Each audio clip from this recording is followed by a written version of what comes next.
नमस्कार फ्रेंड्स, गृहस्वामिनीच्या या सदरामध्ये मी मधुरा परब आपल्या सर्वांचं खूप खूप स्वागत करते. फ्रेंड्स, आज आपण एक नॉनव्हेज डिश शिकणार आहोत. ते म्हणजे मुशीचं मटण याला म्हटलं जातं किंवा ही स्मॉल शार्क आहे, त्याचा आपण आज ग्रेव्ही करणार आहोत. ते मुशीची ग्रेव्ही कशा पद्धतीने करतात हे आपण आज शिकून घेऊया. त्यासाठी मी स्वच्छ बारीक कापून घेतलेली मुशी घेतलेली आहे. त्यानंतर इथे त्याला लागणारं साहित्य आहे. आलं लसूणची पेस्ट आपण घेणार आहोत 1 ते 1.5 चमचा. गरम मसाला एकत्र वाटून आपण घेतलेला आहे, त्याची पेस्ट आपण 1 चमचा वापरणार आहोत. कोथिंबीर घेतलेली आहे. त्यानंतर इथे आपण कोकमचा वापर करणार आहोत. साधारण 2 कोकम आहेत, ते आपण बारीक त्याचे छोटे तुकडे करून घेतलेले आहेत.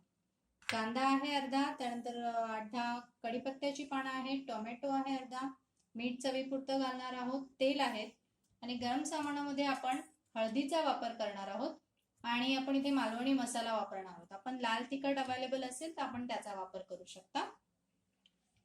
सर्वप्रथम आपण या जे फिश धुवून घेतलेलं आहे या ठिकाणी, त्याच्यामध्ये आपण घालणार आहोत गरम मसाला 1 मोठा चमचा, आलं लसूणची पेस्ट आपण घालणार आहोत आणि गरम मसाला 1 लहान चमचा मी घेते, कारण हे जे आलं लसूणची पेस्ट आहे त्यामध्ये आपण ते आलं लसूण, मिरची आणि कोथिंबीर हे आपण प्रथम पॅनवर गरम करून घेतलेले आहेत, त्यानंतर वाटलेले आहेत. सो त्याला एक वेगळीच चव आहे आणि याच्यामध्ये मिरची आहे, त्याच्यामुळे आपण गरम मसाला कमी वापरणार आहोत इथे. त्याचबरोबर आपण यामध्ये लाल तिखट सुद्धा घालणार आहोत, तर त्याला एक तिखटपणा वाढेल त्याचा, त्याच्यामुळे जरा गरम मसाला घालताना बेतातच घाला. आता आपण यामध्ये घालणार आहोत मीठ. चवीपुरतं आपण मीठ घालूया. यामध्ये आपण वाटणही घालणार आहोत, तर ते वाटणामुळे आपण जितकं लागणार आहे मीठ याला तिथपर्यंत घातलेलं आहे. आपण यासाठी या ग्रेव्हीसाठी आपल्याला वाटण सुद्धा लागणार आहे, तर ते वाटण कसं तयार करायचं याची कृती आपल्याला लिंकमध्ये मी डिस्क्रिप्शनमध्ये दिलेली आहे. यामध्ये कांदा आपण भाजून घेतलेला आहे, सुकं खोबरं भाजून घेतलेलं आहे आणि ओलं खोबरंही भाजून घेतलेलं आहे. ओला नारळ आपण किसून भाजून घेतलेला आहे. अशा प्रकारचं हे वाटण आहे. याची लिंक हे कसं तयार करायचं आपल्याला डिस्क्रिप्शन मध्ये मिळेल. आता जे आपण मॅरिनेशन साठी घेतलेलं आहे ते आपण प्रथम मॅरिनेट करून साधारण 10 मिनिटं ठेवणार आहोत. त्यानंतर आपण याची फोडणी तयार करणार आहोत.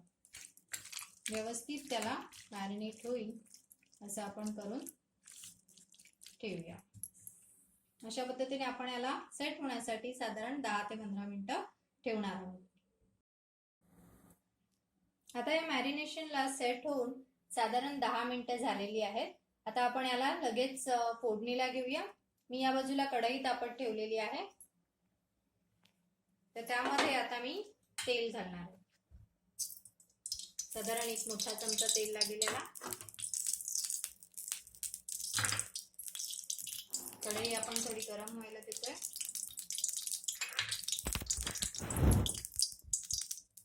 तेल गरम झालं इथे. आता याच्यामध्ये मी कांदा आणि कढीपत्ता टाकून देते.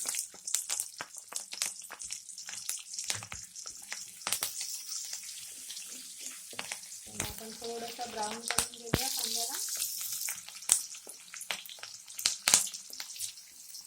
आता आपण यामध्ये घालणार आहोत टोमॅटो.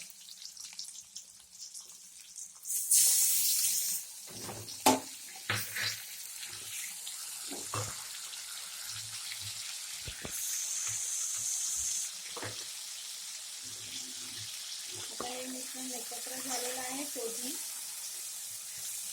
टोमॅटो आणि कांदा आपण जरा एकत्र शिजायला देऊया. आता आपण त्यामध्ये घालणार आहोत हळद. साधारण अर्धा चमचा आपण हळद घातलेली आहे. लाल तिखट आपण इथे तेलामध्येच घालणार आहोत, साधारण 1 मोठा चमचा. हा मसाल्याचा आपण गरम सामानामध्ये जो चमचा वापरतो तो हा चमचा आहे, तो भरून मी घेतलेला आहे. आपण तिखटपणा आपल्याला काय प्रमाणात चालतो त्या हिशोबाने आपण लाल तिखट वापरू शकतो. आपण हळद आणि मसाला या फोडणीमध्ये परतून घेतला. आता आपण इथे मॅरिनेट केलेल्या मुशी घालणार आहोत, ज्याला आपण आलं लसूण पेस्ट आणि गरम मसाला याने मॅरिनेशन केलेला आहे.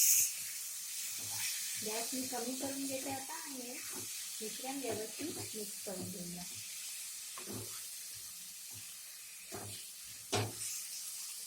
तिखटपणा जर आपल्याला जास्त हवा असेल तर आपण त्यात मसाला घालू शकतो. आता या ठिकाणी मला जो प्रॉपर कलर हवा आहे तो मला अजून दिसत नाहीये त्यात रेडिशपणाचा, त्याच्यामुळे मी अजून थोडं या ठिकाणी मसाल्याचे प्रमाण वाढवते.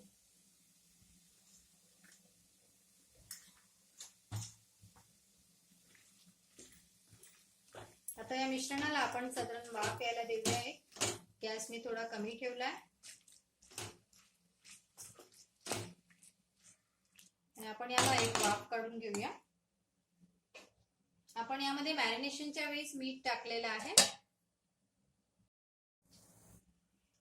आता ही ग्रेव्ही याची करण्याआधी आपण हे 5 मिनिटं वाफवून घेतलेलं आहे. आता आपण थोडा गॅस वाढवून घेऊया आणि हे वाटण जे आपण ओल्या नारळाचा किस याच्यामध्ये आहे, यामध्ये कांदा कापून तो आपण भाजून घेतलेला आहे आणि सुकं खोबरे भाजलेलं आहे, हे मी मिक्सर मधून काढून घेतलंय आणि आता ते मी वाटण याच्यामध्ये घालते. याच्यामध्ये आपल्याला ग्रेव्ही कितपत हवी आहे याची त्या प्रमाणामध्ये आपल्याला हे वाटण वाढवावं लागेल.